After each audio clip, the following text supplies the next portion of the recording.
Logos ministry या channel मध्ये आपणा सर्वांचे हार्दिक स्वागत आहे। प्रभू येशू ख्रिस्त जो संपूर्ण जगाचा उद्धार करता त्याच्या अति पवित्र व सामर्थ्यवान नावामध्ये मी ॲलन लोबो आपणा सर्वांना शुभेच्छा देत आहे। हे चॅनल सबस्क्राइब करणाऱ्या सर्वांचे मी हृदयपूर्वक आभारी आहे। आजचा हा संदेश जर तुम्ही पहिल्यांदाच पाहत असाल तर आपणा सर्वांना विनंती आहे की जर तुम्हाला हा संदेश आवडला तर कृपया तुम्ही तो लाईक करावा, इतरांबरोबर शेअर करावा व संदेशाचे नोटिफिकेशन मिळण्यासाठी बेल रिंग प्रेस करावी। Thank you and God bless you.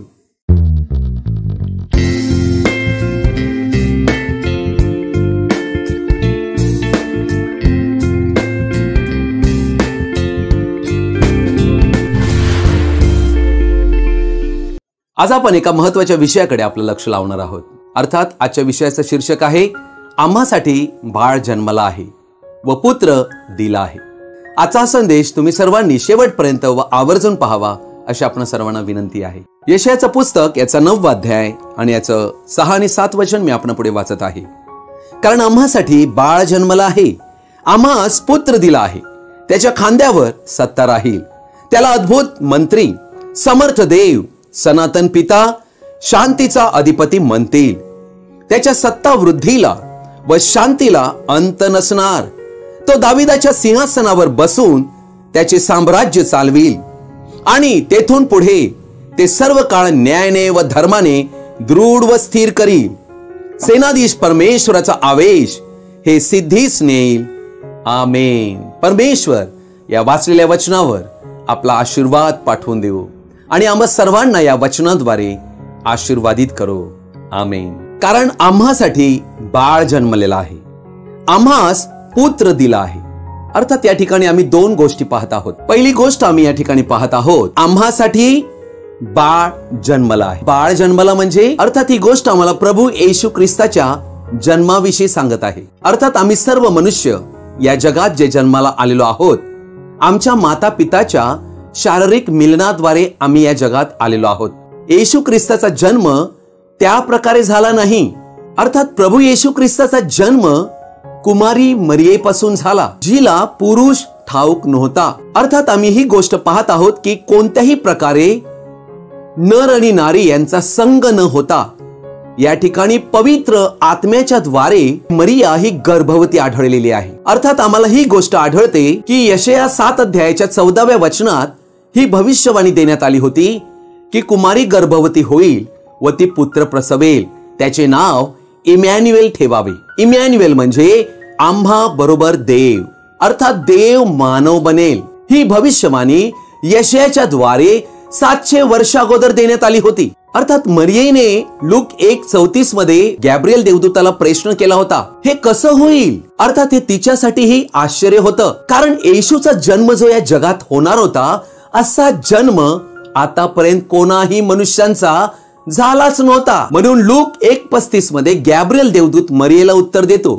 की पवित्र आत्म्याची छाया तुझ्यावर होईल व तुझ्या पोटी एक गर्भ राहील व त्याला परात्पराचा पुत्र म्हटले जाईल। म्हणून मत्ती 1:20 मध्ये आम्ही पाहतो की ज्या वेळेला योसेफाला स्वप्नात मार्गदर्शन करण्यात आले देवाकडून, तेव्हा त्याला सांगण्यात आले, मरियेच आपली पत्नी म्हणून तू स्वीकार करण्यास अनुमान करू नको, कारण तिच्या पोटी जो गर्भ आहे तो पवित्र आत्म्यापासून आहे। आणि आम्हाला आढळते की स्त्रीपासून जन्मलेला मानव सदृश्य स्वरूपात अवतरला, अर्थात त्याला मानव स्वरूपात येणं फार गरजेचं होतं।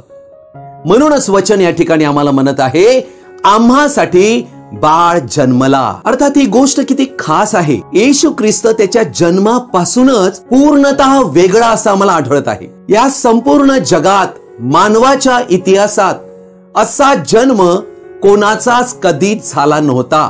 हा प्रथमच असा जन्म येशू ख्रिस्ताचा या जगात झाला। म्हणूनच त्याला परात्पराचा पुत्र म्हटले गेले। मरियेच्या उदरी जो गर्भ होता तो यासाठी होता की जगात एक तारणारा जन्माला येणार आहे, ज्याच्यामध्ये असे रक्त हवे जे रक्त मनुष्यांच्या पापासाठी वधस्तंभी सांडले जाईल, एक बलिदान आणि अर्पण म्हणून। असे रक्त मनुष्यामध्ये अस्तित्वातच नव्हते, म्हणून कुमारीपासून जन्म होणे फार गरजेचे होते। म्हणूनच वचन आम्हाला म्हणते आम्हासाठी बाळ जन्मला आहे। अर्थात प्रभू येशू ख्रिस्ताचा जन्म हा पापरहित झालेला आहे। म्हणून येशू ख्रिस्त हा पापरहित व्यक्ती होता. इब्री लोकास पत्र 7 अध्याय 26 वचन म्हणते, ज्याला पाप ठाऊक नव्हते त्याला तुमच्या आमच्यासाठी पाप बनणे गरजेचे होते. ज्याला पाप ठाऊक नाही तो संपूर्ण मानव जातीसाठी आपलं रक्त बलिदान म्हणून देईल व एकाच अर्पणाने सर्व काही पूर्ण करू शकेल. ख्रिसमसची वेळ जी आहे ती या जगात एकमेकांना भेटी द्याव्या, आमच्या मित्रमंडळींना देत असतो, आमच्या कुटुंबियांना भेट देत असतो, आम्ही स्वतः भेटी स्वीकाराव्या, दुसऱ्यांना मी भेटी द्याव्या, या प्रकारची ही वेळ असते. अशाच प्रकारे देवानेही आपले दान या जगाला दिलेले आहे. आम्हासाठी पुत्र दिला आहे. अर्थात पुत्र दिला आहे याचा अर्थ कोणीतरी देणारा आहे. हा कोण देणारा आहे हे आम्हाला समजणं गरजेचं आहे. याकोबाचे पत्र 1 अध्याय 17 वचन आम्ही वाचूया. प्रत्येक उत्तम देणगी व प्रत्येक पूर्ण दान वरून आहे, ज्याला विकार नाही व जो फिरण्याने छायेत जात नाही, अशा ज्योती मंडळाच्या पित्यापासून ते उतरते. अर्थात या वचनावरून आम्हाला हे आढळते की पित्यापासनं, स्वर्गीय पित्यापासनं आम्हाला येशू ख्रिस्त हे एक दान देण्यात आले. प्रत्येक उत्तम देणगी आणि प्रत्येक पूर्ण दान वरून आहे. अर्थात देव पित्याद्वारे येशू ख्रिस्त हे एक उत्तम दान, एक परिपूर्ण वरदान, एक उत्तम देणगी या पृथ्वीवर साऱ्या मनुष्यांसाठी देण्यात आली. अशा प्रकारे आम्हाला पुत्र दिला गेलेला आहे स्वर्गीय पित्याद्वारे. तो सॅन्टा क्लॉज नाहीये जो हे दान देऊ शकतो. जो संपूर्ण विश्वाचा निर्माण करता सूर्य, चंद्र, तारे आणि संपूर्ण करोडो आकाश गंगा बनविणारा हा सर्व समर्थ देव, त्याने आम्हा मनुष्यांना हे दिलेलं आहे. हे आम्ही समजायला हवं. देव जो उत्तम आणि परिपूर्ण दान देतो, अर्थात तो स्वतः प्रकाश आहे. उत्पत्ती 1 अध्यायात आम्ही पाहतो की त्याने म्हटले प्रकाश होवो आणि प्रकाश झालेला आहे. म्हणूनच त्याला प्रकाशाचा बाप म्हटलेला आहे. तोच एकमेव देव, त्याने आम्हासाठी पुत्र दिलेला आहे. आम्हाला तारण देण्यासाठी हा पुत्र दिलेला आहे. म्हणून आम्हाला ही गोष्ट ओळखायला हवी की या जगात आतापर्यंत जर सर्वात उत्तम आणि परिपूर्ण जर कोणतं दान, गिफ्ट असेल तर ती प्रभू येशू ख्रिस्त आहे. अर्थात आम्हाला ही गोष्ट आढळते की येशू ख्रिस्त या जगात जन्माला खरा, परंतु त्याला सर्वांनी स्वीकारलेले नाही. म्हणूनच आम्हासाठी म्हणजे नक्की कोणासाठी हे आम्हाला समजणं गरजेचे आहे. कारण ही एक भविष्यवाणी होती. यशाया संदेशाने 700 वर्षापूर्वी याविषयी भविष्यवाणी केली होती. यशायाचं पुस्तक याचा 9 अध्याय याच्या 1 वचनात आम्ही पाहत आहोत, परराष्ट्रीयांचं जे स्थळ आहे गालिल, त्या ठिकाणी ख्रिस्त येशू येणार आहे. अर्थात दुसरं वचन म्हणते, अंधारात चालणाऱ्या लोकांनी मोठा प्रकाश पाहिला आहे, मृत्यू छायेच्या प्रदेशात बसणाऱ्यांवर प्रकाश पडला आहे. अर्थात या ठिकाणी आम्ही ही गोष्ट स्पष्ट पाहत आहोत की लोक अंधारामध्ये चालत आहेत आणि त्या लोकांनी मोठा प्रकाश पाहिलेला आहे. अर्थात प्रभू येशू ख्रिस्त हाच तो मोठा प्रकाश आहे. त्याने म्हटले मीच या जगाचा प्रकाश आहे. परंतु हा प्रकाश जो आहे हा कोणावर पडलेला आहे? मृत्यू छायेच्या प्रदेशात बसणाऱ्यांवर प्रकाश पडला आहे. आम्हाला ही गोष्ट आढळते की आदम आणि हव्वा यांनी देवाच्या आज्ञेचा भंग केल्यानंतर जेव्हा त्यांचे पतन झाले तेव्हा त्यांनी जो पिता, जो प्रकाशाचा देव, त्याला पाठ केली आणि त्यांनी अंधाराची आवड धरली. ते अंधारामध्ये चालत गेले, प्रकाशापासून विभक्त झाले. परंतु अशा पद्धतीने मनुष्य देवापासून कायम प्रकाशापासून दूर होत गेला आणि आता प्रकाश या जगात आला, अशा लोकांकडे आला, अशा लोकांसाठी तो दिला गेला प्रकाश जे मृत्यू छायेच्या प्रदेशात बसले आहेत, अशांवर तो प्रकाश उगवला. मत्ती शुभवर्तमान याचा 4 अध्याय आणि 14 वचनापासून मी 17 वचनापर्यंत वाचत आहे. हे अशासाठी की यशाया संदेशाच्या द्वारे जे सांगितले होते ते पूर्ण व्हावे. ते असे की जुबलून प्रांत व नफ्ताली प्रांत, समुद्र किनाऱ्यावरचा यार्देनेच्या पलीकडचा परराष्ट्रीयांचा गालिल, अंधकारात बसलेल्यांवर प्रकाशाचा उदय झाला आहे आणि मृत्यूच्या प्रदेशात व छायेत बसलेल्यांवर ज्योती उगवली आहे. तेव्हापासून येशू घोषणा करीत सांगू लागला की पश्चाताप करा, कारण स्वर्गाचे राज्य जवळ आले आहे. अर्थात या ठिकाणी प्रभू येशू ख्रिस्त हा एक महान ज्योती या जगात देवाने पाठवली. येशूने म्हटले मीच जगाचा प्रकाश आहे. जो मला अनुसरतो तो अंधारात मुळीच चालणार नाही, तर जीवनाचा प्रकाश त्याच्या जवळ राहील. इस्रायलातील 12 वंशांसाठी काय की फक्त आम्ही जे परराष्ट्रीय ख्रिस्ती आहोत आम्हासाठी? नक्की तो कोणासाठी देण्यात आला? त्या प्रकाशाच्या पित्याकडून संपूर्ण मानव जातीसाठी हा प्रकाश पाठविण्यात आला होता. आम्हासाठी म्हणजे कोणासाठी? संपूर्ण जगासाठी, मानव जातीसाठी हा प्रकाश पाठविण्यात आला. संपूर्ण मानवजात पापामुळे मृत्यूच्या खाईत सापडली. अर्थात मृत्यूची छाया म्हणजे मृत्यूचे दास्य, मृत्यूची गुलामी. मृत्यू हा पापाचा दुष्परिणाम होता. पाप जेव्हा आले तेव्हा मृत्यूही आला. रोमकरसपत्र 5 अध्याय 12 वचन म्हणते, एका माणसाच्या द्वारे पाप जगात शिरले आणि पापाच्या द्वारे मरण शिरले आणि सर्वांनी पाप केल्यामुळे सर्व माणसामध्ये अशा प्रकारे मरण पसरले. आणि ही आहे मृत्यू छाया. या मृत्यू छायेतून वाचविण्यासाठी हा देवाचा मोठा प्रकाश देवाने पाठविला. अर्थात आम्ही पाहत आहोत की संपूर्ण मानवजात शापाखाली सापडली होती. म्हणूनच त्यांतून मुक्त करण्यासाठी ख्रिस्त येशूला देण्यात आलेला आहे. योहान सुवर्तमान 3 अध्याय आणि याच्या 17 वचनापासून मी वाचत आहे. देवाने आपल्या पुत्राला जगाचा न्याय निवाडा करण्यासाठी नव्हे तर त्याच्याद्वारे जगाचे तारण व्हावे म्हणून पाठविले. जो त्याच्यावर विश्वास ठेवतो त्याच्यावर न्याय निवाड्याचा प्रसंग येत नाही. जो विश्वास ठेवित नाही त्याचा न्याय निवाडा होऊन चुकला आहे, कारण त्याने देवाच्या एकुलत्या एक पुत्राच्या नावावर विश्वास ठेवला नाही. निवाडा हाच आहे की जगात प्रकाश आला आहे आणि मनुष्यांनी प्रकाशापेक्षा अंधाराची आवड धरली, कारण त्यांची कृत्ये दुष्ट होती. कारण जो कोणी वाईट कृत्य करीतो तो प्रकाशाचा द्वेष करीतो आणि आपली कृत्ये उघडकीस येऊ नयेत म्हणून प्रकाशाकडे येत नाही. परंतु जो सत्य आचरितो तो प्रकाशाकडे येतो, यासाठी की आपली कृत्ये देवाच्या ठायी केलेली आहेत हे उघड व्हावे. प्रियजन हो, आज प्रकाश आलेला आहे. देवाने या जगात खरा प्रकाश प्रभू येशू ख्रिस्त याला पाठविलेले आहे. परंतु मनुष्यांची स्थिती काय आहे? मनुष्यांनी प्रकाशापेक्षा अंधाराची आवड धरली आहे, कारण त्यांची कृत्ये दुष्ट आहेत. प्रियजन हो, आज आम्हाला आमची सर्व दुष्ट कृत्ये, हर एक दुष्कृत्य, हर एक वाईटपण, पाप, अशुद्धता हे आम्हाला सोडून द्यायची आहे. हा निर्णय आम्हाला आजच्या या ख्रिसमस वेकेशन मध्ये करायचा आहे. नवीन वर्ष येत आहे. एक नवीन निश्चय आम्हाला करायचा आहे. आम्हाला प्रकाशाकडे, ख्रिस्ताकडे यायचं आहे. आमची सर्व कृत्ये त्याच्या पुढे प्रकट करायची आहेत, कारण तो क्षमाशील आहे. आज कृपेचा काळ आहे. आज देव क्षमा करायला तयार आहे. आम्ही आज अशा घडीला पोहोचलो आहोत जिथे कृपेचा काळ समाप्त होणार आहे. यापुढे क्षमा मिळणार नाही. म्हणून आज म्हटलेला दिवस फार महत्वाचा आहे. आजच तारण आहे. म्हणून ख्रिस्ताकडे या. ख्रिस्त आपणाला बोलावित आहे. त्याच्याकडे पहा. तो देवाने दिलेली उत्तम आणि परिपूर्ण दान आहे. येशू ख्रिस्ताचा स्वीकार करा. त्याला आपल्या जीवनात घ्या, आपल्या घरात घ्या, आपल्या हृदयात घ्या. आपलं जीवन तो बदलल्याशिवाय राहणार नाही. यशाचं पुस्तक याचा 8 अध्याय 21 वचन म्हणते, ते कष्टी व शुद्धीत होऊन देशात भटकतील आणि असे होईल की त्यास भूक लागली म्हणजे ते संतापून आपल्या राजाला व आपल्या देवाला शिव्या शाप देतील. मग आपली तोंडे ते वर करतील. ते पृथ्वीकडे दृष्टी देतील. तो पहा, संकट व अंधकार व दुःखांचे काहूर त्यांना दिसेल.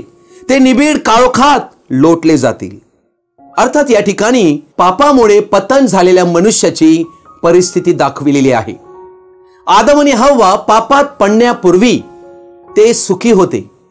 त्यांना रोगराई नव्हती, मृत्यू नव्हता, क्लेश नव्हते, आपत्ती नव्हती, संकट नव्हते, दुःख नव्हते, वेदना नव्हत्या, कोणती व्याधी आजार नव्हते. परंतु निर्माणकर्त्याचा आज्ञाभंग केल्या कारणामुळे मनुष्याची स्थिती या ठिकाणी आम्हाला दिसत आहे की ते देवाला शिव्या शाप देतील.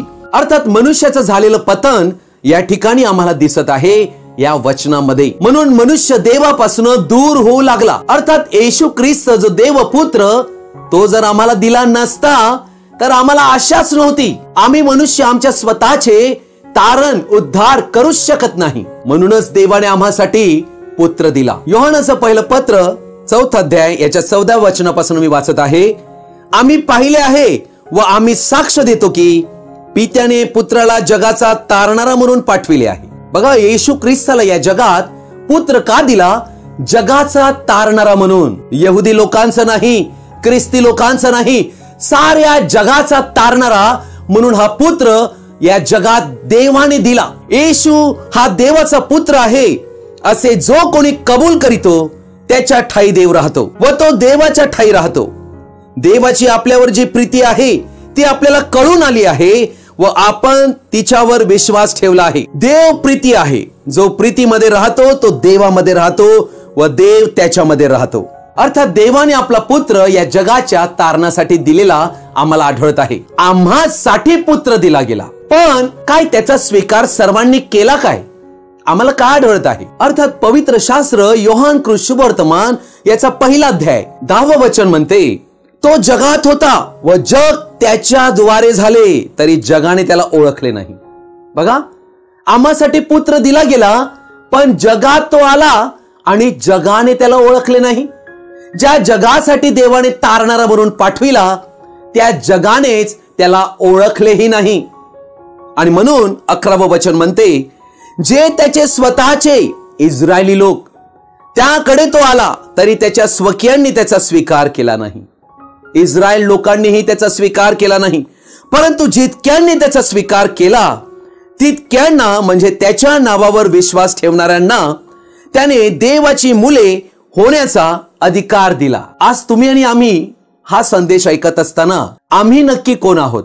आम्हासाठी पुत्र दिला गेला. जर हा दिला गेला, आम्ही त्याला ओळखलं आहे की नाही? आम्ही त्याच्यावर प्रेम करून त्याचा स्वीकार केला आहे की नाही? हा प्रश्न आमच्या पुढे आज आहे.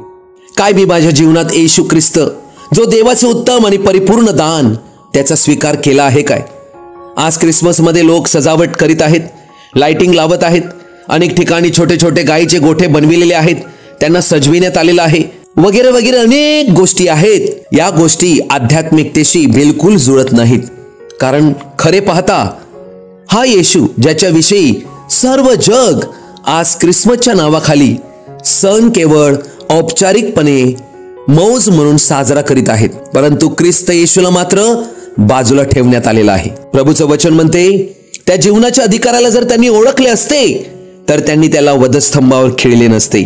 कोरिन्थीकरास दुसरे पत्र 4 अध्याय 4 वचन म्हणते, त्यांची म्हणजे विश्वास न ठेवणाऱ्या लोकांची मने या युगाच्या दैवताने आंधळी केली आहेत, अशा हेतूने की देवाची प्रतिमा जो ख्रिस्त त्याच्या तेजाच्या सुवार्तेचा प्रकाश त्यांच्यावर प्रकाशू नये. प्रकाशाच्या बापाने एक दान या जगात पाठविले, जो फार महान प्रकाश. त्याच्या ठाई जे जीवन होते ते मनुष्य मात्राचा प्रकाश होते. जगाचा तारणारा म्हणून पाठविणाऱ्यावर विश्वास करीत नाहीत, त्यांची मने आंधळी करण्यात आलेली आहे, यासाठी की ख्रिस्त जो देवाची प्रतिमा त्यांचा प्रकाश त्यांच्यावर प्रकाशू नये.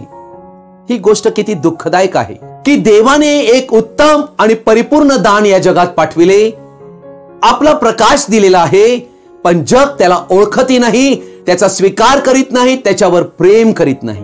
तिमोथेला पहिले पत्र याचा 2 अध्याय 4 आणि 5 वचन मी वाचत आहे. त्याची अशी इच्छा आहे की, देवाची अशी इच्छा आहे की सर्व माणसांचे तारण व्हावे. बघा, म्हणूनच तर त्याने या जगाला एक उत्तम आणि परिपूर्ण दान दिले व त्यांनी सत्याच्या परिपूर्ण ज्ञानाप्रत पोहोचावे. आज या जगाला सत्याची शिकवणूक घेऊन येणारा देवाने पाठविलेलं परिपूर्ण आणि उत्तम दान येशू ख्रिस्त तोच संपूर्ण जगाकडे सत्याचं परिपूर्ण ज्ञान घेऊन पाठविलेला आहे. म्हणूनच येशू ख्रिस्ताने म्हटले, मीच मार्ग, सत्य आणि जीवन आहे. अर्थात येशू ख्रिस्ताकडे खरं सत्य आहे आणि ते सत्य आम्ही स्वीकारायला हवं, ते सत्य आम्ही जाणायला हवं. येशूने म्हटले, सत्य तुम्ही जाणाल तेव्हा सत्य तुम्हाला बंधमुक्त करील. अर्थात देवाची इच्छा आहे की सर्व मनुष्यांचे तारण व्हावे, परंतु ज्यांना पुत्र दिला गेला ते जर त्याचा स्वीकार करतील तरच त्यांना तारण मिळेल. 5वं वचन, कारण एकच देव आहे आणि देव आणि मानव यांच्यामध्ये ख्रिस्त येशू हा मनुष्य एकच मध्यस्थ आहे. अर्थात येशू ख्रिस्ताशिवाय कोणी मध्यस्थ नाही. देव एकच आहे आणि मध्यस्थही एकच आहे. त्याने सर्वांसाठी मुक्तीचे मोल म्हणून स्वतःला दिले, याची साक्ष यथाकाळी द्यावयाची आहे. येशूने काय केले? उत्तम आणि परिपूर्ण दान म्हणून पित्याने पाठविले आणि त्याने आपल्या स्वतःचे रक्त आमच्या मुक्तीचे मोल म्हणून खंडणी भरून त्याने आमच्यासाठी काल्वरी क्रूसावर सांडले. अर्थात इब्री लोकासपत्र याचा 9वा अध्याय आणि याचा 28वा वचन म्हणते, त्या अर्थी ख्रिस्त पुष्कळांची पापे स्वतःवर घेण्यासाठी एकदाच अर्पिला गेला. ख्रिस्ताने एकदाच अर्पण केलं आणि ते परिपूर्ण आणि शेवटचं बलिदान होतं. यानंतर कोणतंही अर्पण करण्याची गरजच नाही, कारण जे त्याची वाट पाहतात त्यांना पाप संबंधात नव्हे तर तारणासाठी तो दुसऱ्यांदा दिसेल. अर्थात येशू ख्रिस्ताचे या जगात 3 वेळा येणे आहे आणि आता आम्ही ज्या घडीला पोहोचलो आहोत, आजच्या या जगात ख्रिस्त विरोधकाचं एक राज्य चालू होणार आहे आणि ते 42 महिन्याचं 3.5 वर्षासाठीचं राज्य आहे.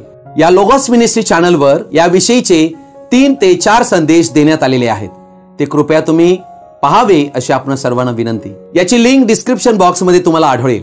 प्रभू येशू ख्रिस्त या जगासाठी देवाचं उत्तम आणि परिपूर्ण दान काय आहे? रोमकरासपत्र 5वा अध्याय 17वे वचन. कारण जर त्या एकाच इस्माच्या द्वारे, त्या एकाच इस्माच्या अपराधाने मरणाचे राज्य चालू झाले, आदम, लक्षात घ्या, तर जे कृपेचे व नीतिमत्वाचे दान याची विपुलता स्वीकारतात ते विशेष करून त्या एकाच येशू ख्रिस्ताच्या द्वारे जीवनात राज्य करतील. हे आहेत ते लोक ज्यांनी येशू ख्रिस्ताला आपल्या जीवनात स्वीकारलेलं आहे. 18वं वचन. तर मग जसे एकाच अपराधामुळे सर्व माणसांना दंडाज्ञा होते, तसे नीतिमत्वाच्या एकाच निर्णयाने सर्व माणसांना जीवनदायी नीतिमत्व प्राप्त होते. आणि तेच नीतिमत्व तुम्हाला आणि आम्हाला प्राप्त व्हावे. आम्ही पापी असतानाही आम्ही पाप केलेच नाही, अशा प्रकारे येशूचे रक्त आम्हाला गणते. मग आज आमच्यासाठी ख्रिस्ताने जे काही केले आहे ते किती अद्भुत आहे हे आम्ही समजायला हवे. येशू ख्रिस्ताद्वारे आम्हाला पापमुक्ती आहे, शापमुक्ती आहे व येशू ख्रिस्ताद्वारे आम्ही देवाचे नीतिमत्व प्राप्त करीतो, फुकट वारी नीतिमान ठरतो. म्हणूनच येशू ख्रिस्त उत्तम आणि परिपूर्ण दान स्वर्गीय पित्यापासून आम्हाला देण्यात आलेलं आहे. 19वे वचन म्हणते, कारण जसे त्या एकाच मनुष्याच्या आज्ञा भंगाने पुष्कळ जण पापी ठरले होते, तो कोण आहे? आदम. तसे या एकाच मनुष्याच्या आज्ञा पालनाने पुष्कळ जण नीतिमान ठरतील. हे आहे देवाचे कृपादान आणि ही आहे त्याच्या कृपेची विपुलता. अर्थात यशाचं पुस्तक 9वा अध्याय आणि याच्या 6व्या वचनांतील अर्धा भाग आम्ही अजून शिल्लक ठेवलेला आहे. त्याच्या खांद्यावर सत्ता राहील. अर्थात येशू ख्रिस्ताच्या खांद्यावर सत्ता राहील. Government shall be upon his shoulder. अर्थात या ठिकाणी आम्ही पाहत आहोत की ही भविष्यवाणी ख्रिस्ताची मंडळी हिच्या विषयी दिलेली आहे आणि याची पूर्णता आम्ही कुठे पाहतो? इफिसकरासपत्र याचा 1ला अध्याय आणि याचं वचन 21 पासून मी वाचत आहे. आणि सर्व सत्ता, अधिकार, सामर्थ्य, धनीपण, सांप्रत आणि भावी युगांतील कोणतेही नाव घ्या, त्या सर्वाहून त्याला उंच करून स्वर्गात आपल्या उजवीकडे बसविले. अर्थात संपूर्ण जगातील सुप्रीम अथॉरिटी येशू ख्रिस्ताला प्राप्त झालेली आहे. त्याने सर्व काही त्याच्या पायाखाली ठेविले आणि त्याने सर्वावर मस्तक असे व्हावे म्हणून त्यास मंडळीला दिले. अर्थात येशू ख्रिस्त मंडळीचं मस्तक आहे आणि ख्रिस्ताची मंडळी ही येशूचे शरीर आहे. गेल्या 2000 वर्षापासून आतापर्यंत येशू ख्रिस्त या 2000 वर्षातील काळातील आपल्या प्रत्येक शरीरातील अवयवाला तयार करीत आहे आणि ज्या वेळेला हे शरीर पूर्णतेला जाईल त्यावेळेला येशू ख्रिस्त या जगामध्ये येईल. त्यालाच म्हणतात येशूचे दुसरे येणे व तो आपल्या मंडळीला या जगांतून उचलून घेऊन जाईल. व ज्या वेळेला येशू ख्रिस्त आपल्या मंडळीला उचलून घेऊन जाईल, अद्भुत मंत्री, समर्थ देव, सनातन पिता, शांतीचा अधिपती त्याला म्हणतील. आणि अर्थातच येशू ख्रिस्त हा अशाच प्रकारचा अद्भुत मंत्री आहे. इंग्लिश मध्ये याचा अर्थ दिलेला आहे मायटी काउन्सिलर. काउन्सिलर मध्ये ज्याच्याकडे ज्ञान आहे, भविष्याचं ज्याच्याकडे समज आहे, पुढे काय होणार हे ज्याला माहित आहे, जो ज्ञानाने पूर्ण आहे, सर्व ज्ञानाचे आणि बुद्धीचे खजाने ज्याच्याकडे आहेत, तोच तो अद्भुत मंत्री, मायटी काउन्सिलर, तो ख्रिस्त येशू आहे. तो म्हणूनच आम्हाला मार्गदर्शन करू शकतो आणि आमच्या पुढील जीवनाविषयी सांगू शकतो. तो समर्थ देव आहे, अर्थात तो देव आहे हे आम्ही ओळखायला हवे. सनातन पिता आहे. म्हणूनच फिलिपाने म्हटले की आम्हाला पिता दाखवा म्हणजे झाले. तेव्हा येशूने म्हटले, फिलिपा, इतका काळ मी तुझ्या बरोबर असून तू मला ओळखत नाहीस काय? मी आणि पिता एक आहो. मी पित्यामध्ये आणि पिता माझ्यामध्ये राहतो. तोच तर शांतीचा अधिपती आहे, शांतीचा राजकुमार आहे. त्याने म्हटले, मी आपली शांती तुम्हास देतो. आपली फुंकर मारली, जग देते तशी नव्हे, पण मी आपली शांती तुम्हास देतो. अर्थात शांतीचा राजकुमारच शांती देऊ शकतो. 7वं वचन या ठिकाणी आम्ही पाहत आहोत. त्याच्या सत्ता वृद्धीला व शांतीला अंत नसणार. तो दाविदाच्या सिंहासनावर बसून त्याचे साम्राज्य चालवी आणि तेथून पुढे ते सर्व काळ न्यायाने व धर्माने दृढ व स्थिर करील. सेनाधीश परमेश्वराचा आवेश हे सिद्धीस नेईल. अर्थात 7वे वचन जे आहे अतिशय महत्वाचे वचन आहे. 6व्या आणि 7व्या वचनात आम्ही जी वचनं पाहत आहोत, 6वं वचन हे 2000 वर्षापूर्वी पूर्ण झालेलं आहे, पण 7वं वचन अजून बाकी आहे. आज या 7व्या वचनामुळेच इस्रायली लोक येशू ख्रिस्ताला मसीहा म्हणून स्वीकारायला तयार नाहीत. कारण त्यांचं म्हणणं आहे की अजून हा येशू ख्रिस्त ज्याला तुम्ही मसीहा म्हणत आहात, याची सत्तावृद्धी, याची शांतीला अंत नसणार, दाविदाच्या सिंहासनावर बसून तो साम्राज्य चालविल, ही गोष्ट अजून घडलीच नाहीये. हे अजूनपर्यंत येशूमध्ये दिसतच नाहीये. परंतु प्रियजन हो, येथे सत्याचं प्रकटीकरण दडलेलं आहे. देवाने 6 आणि ही 7 वचने यामध्ये 2000 वर्षाचा एक मोठा काळ ठेवला. आणि आता येशू ख्रिस्ताचं तिसरं येणं जेव्हा होईल, जेव्हा दानिएलच्या 70व्या सप्तकाची समाप्ती होईल, अर्थात 3.5 वर्षाची, त्या वेळेला येशू ख्रिस्ताचं या जगात तिसऱ्यांदा येणं होईल. प्रियजन हो, प्रभू येशू ख्रिस्ताचं राज्य या जगात येईल याविषयी अनेक भविष्यवाणी या बायबलमध्ये करण्यात आलेल्या आहेत. वेळ कमी असल्या कारणाने मी केवळ एकच भविष्यवाणी या ठिकाणी नमूद करू इच्छित आहे. दानिएल संदेष्टाचं पुस्तक याचा 2रा अध्याय आणि वचन 44. त्या राजांच्या आमदानीत म्हणजे कधी? तर या जगामध्ये लवकरच आता रोमन एम्पायर म्हणजे व्हॅटिकनचं राज्य या जगावर चालू होणार आहे. तेच न्यू वर्ल्ड ऑर्डर आहे आणि ते झाल्यानंतरच येशू ख्रिस्ताचं राज्य येणार आहे. म्हणूनच आम्ही अंताला पोहोचलेलो आहोत. स्वर्गीय देव एका राज्याची स्थापना करील, त्याचा कधी भंग होणार नाही. त्याचे प्रभुत्व दुसऱ्याच्या हाती कधी जाणार नाही. ते या सर्व राज्यांचे चूर्ण करून त्यास नष्ट करील व ते सर्व काळ टिकेल. अर्थात येशू ख्रिस्ताचं राज्य कायम टिकणार आहे आणि न्यू वर्ल्ड ऑर्डर हे कम्प्लिटली अपयशी ठरणारं गव्हर्नमेंट, संपूर्ण जगात गोंधळ माजविणारं असं राज्य ठरणार आहे. आणि ही भविष्यवाणी या बायबलमध्ये देण्यात आलेली आहे हजारो वर्षांपूर्वी आणि असेच घडणार आहे. आणि गॅब्रिएल देवदूताने मरियेला लूकच्या 1ल्या अध्यायात सांगितले होते की त्याचा बाप दावीद याचे राजासन तो देव त्याला देईल आणि ते राजासन प्राप्त करण्यासाठी तोच ख्रिस्त येशू, जो या जगासाठी उत्तम आणि देवाची परिपूर्ण देणगी म्हणून देवाने पाठविली होती, तो येणार आहे. त्याच्याबरोबर या जगात जे त्याचे लोक आहेत ते राज्य करतील. आज तुम्हाला आणि आम्हाला निर्णय करायचा आहे. ख्रिस्त येशू या ख्रिसमसची आमच्यासाठी देवाने दिलेली उत्तम परिपूर्ण गिफ्ट आहे. काय येशूला तुम्ही आपल्या जीवनात स्वीकारू इच्छिता काय? जर तुम्ही आपल्या जीवनात त्याला तारणार आणि आपला प्रभू म्हणून स्वीकाराल, तर तो त्या दिवशी जेव्हा तो आपल्या गौरवाने येईल, त्यावेळेला आम्हीही त्याच्या बरोबर असू. प्रियजन हो, त्या ख्रिस्ताकडे आम्हाला येणे आहे. तो फार दयाळू आहे, तो फार प्रेमळ आहे, तो क्षमाशील आहे, तो आम्हाला सहाय्य करेल.